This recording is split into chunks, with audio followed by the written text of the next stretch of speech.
Imagine a preschool classroom where children aren't just memorizing ABCs, but are drawing, laughing, and interacting with digital colors.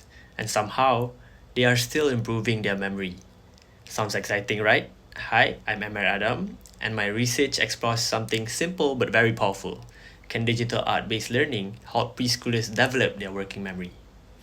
As we know, that early childhood is a critical stage for brain development, especially for working memory. This is the ability to hold and use information for short periods of time, like when following multi step instructions or solving problems. Unfortunately, many classrooms still rely on traditional methods that don't fully engage young minds. At the same time, digital tools like drawing, apps, and tablets are becoming more popular in education. They are fun, interactive, and children naturally enjoy them. But do they actually improve the learning outcome? That's the gap I wanted to explore.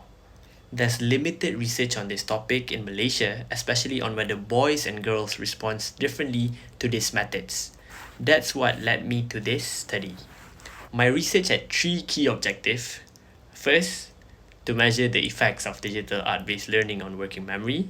Second, is to determine whether there are any differences based on gender.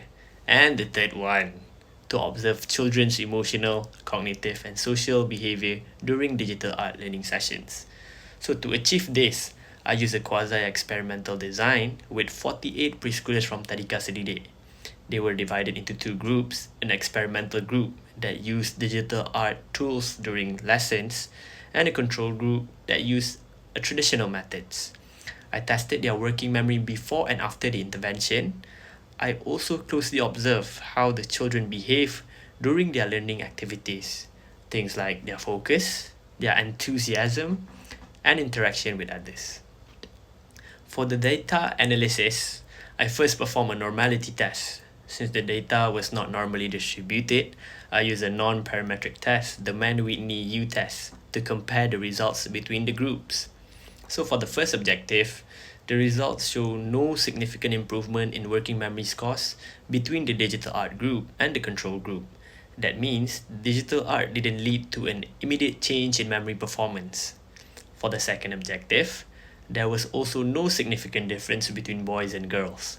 Both genders responded similarly in terms of memory outcome. But here's where it gets interesting. When I analyzed the observations, the third objective, the results shows that the children in digital art group were much more engaged. They smiled, laughed, answered questions enthusiastically, and used the tools with purpose. They stayed on task with minimal distractions, so even though their memory scores didn't jump right away, their behavior clearly showed positive engagement, emotional connection, and cognitive participation. What does this tell us?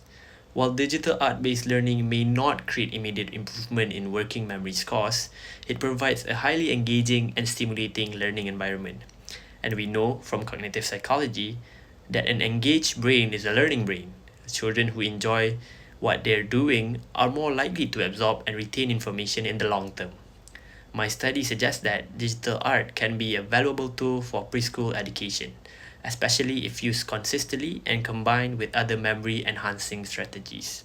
Future research might extend the intervention period or explore how digital art can be combined with structured memory training to produce stronger results.